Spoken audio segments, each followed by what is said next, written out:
Mr. Widemouth. During my childhood, my family was like a drop of water in a vast river, never remaining in one location for long. We settled in Rhode Island when I was 8, and there we remained until I went to college in Colorado Springs. Most of my memories are rooted in Rhode Island, but there are fragments in the attic of my brain which belong to the various homes we had lived in when I was much younger.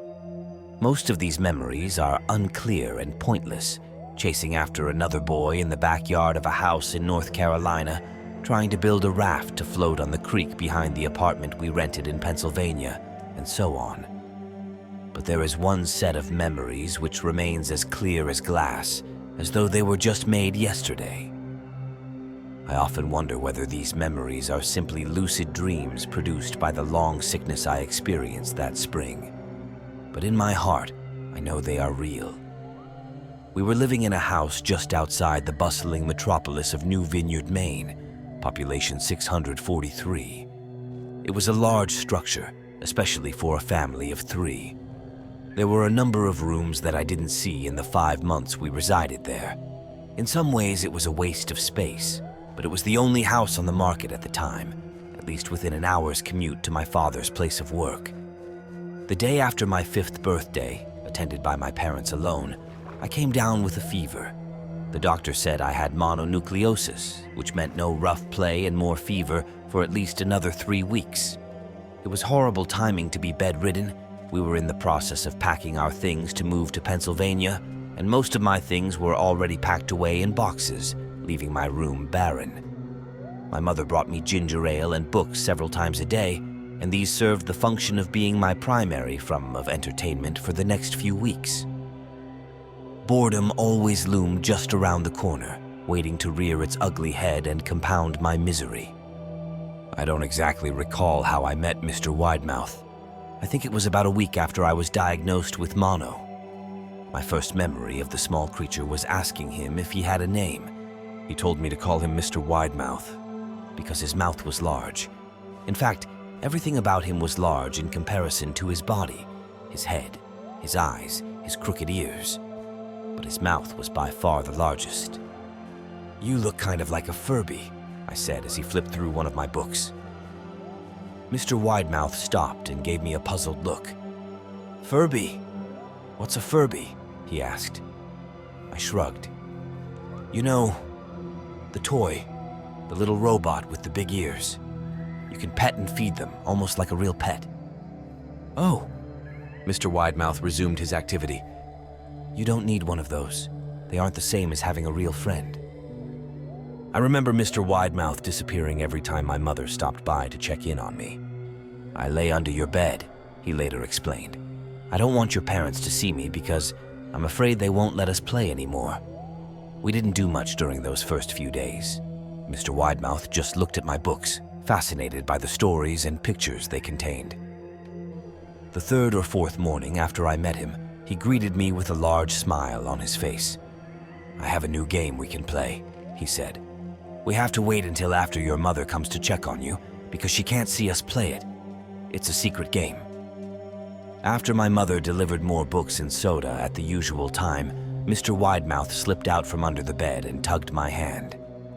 "We have to go the room at the end of this hallway," he said. I objected at first, as my parents had forbidden me to leave my bed without their permission, but Mr. Widemouth persisted until I gave in. The room in question had no furniture or wallpaper. Its only distinguishing feature was a window opposite the doorway. Mr. Widemouth darted across the room and gave the window a firm push, flinging it open. He then beckoned me to look out at the ground below. We were on the 2nd story of the house, but it was on a hill, and from this angle the drop was farther than 2 stories due to the incline.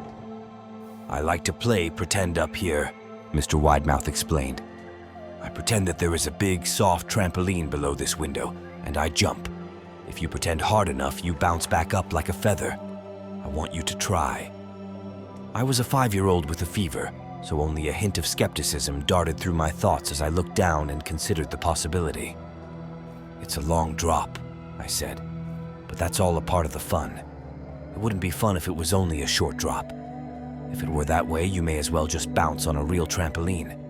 I toyed with the idea, picturing myself falling through thin air only to bounce back to the window on something unseen by human eyes. But the realist in me prevailed. "Maybe some other time," I said. "I don't know if I have enough imagination. I could get hurt." Mr. Widemouth's face contorted into a snarl, but only for a moment. Anger gave way to disappointment.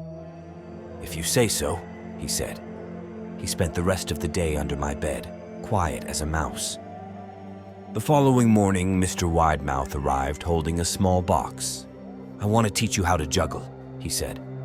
"Here are some things you can use to practice before I start giving you lessons." I looked in the box.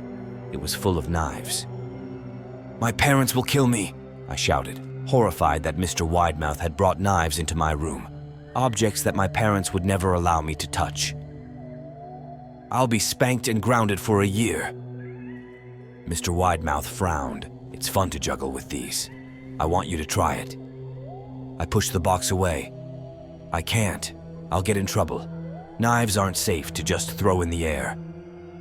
Mr. Widemouth frown deepened into a scowl. He took the box of knives and slid under my bed, remaining there the rest of the day. I began to wonder how often he was under me. I started having trouble sleeping after that. Mr. Widemouth often woke me up at night, saying he put a real trampoline under the window, a big one that I couldn't see in the dark. I always declined and tried to go back to sleep, but Mr. Widemouth persisted.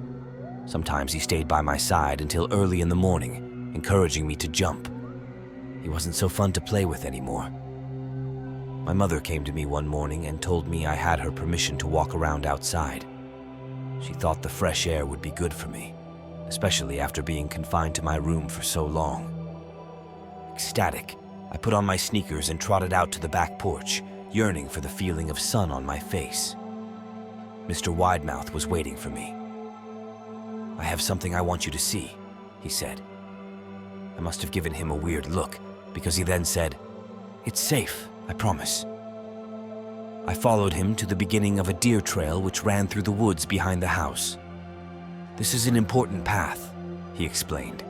"I've had a lot of friends about your age. When they were ready, I took them down this path to a special place. You aren't ready yet, but one day, I hope to take you there." I returned to the house, wondering what kind of place lay beyond that trail. 2 weeks after I met Mr. Widemouth, the last load of our things had been packed into a moving truck. I would be in the cab of that truck, sitting next to my father for the long drive to Pennsylvania. I considered telling Mr. Widemouth that I would be leaving, but even at 5 years old, I was beginning to suspect that perhaps the creature's intentions were not to my benefit, despite what he said otherwise. For this reason, I decided to keep my departure a secret. My father and I were in the truck at 4 a.m. He was hoping to make it to Pennsylvania by lunchtime tomorrow with the help of an endless supply of coffee and a 6-pack of energy drinks. He seemed more like a man who was about to run a marathon rather than one who was about to spend 2 days sitting still. "Early enough for you?"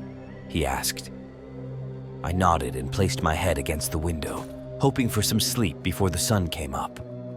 I felt my father's hand on my shoulder. "This is the last move, son. I promise. I know it's hard for you, as sick as you've been. Once Daddy gets promoted, we can settle down and you can make friends." I opened my eyes as we backed out of the driveway. I saw Mr. Widemouth's silhouette in my bedroom window. He stood motionless until the truck was about to turn onto the main road. He gave a pitiful little wave goodbye, steak knife in hand. I didn't wave back.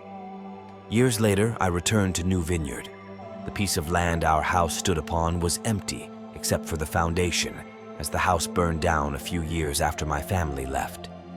Out of curiosity, I followed the deer trail that Mr. Widemouth had shown me. Part of me expected him to jump out from behind a tree and scare the living bejesus out of me. But I felt that Mr. Widemouth was gone, somehow tied to the house that no longer existed. The trail ended at the New Vineyard Memorial Cemetery.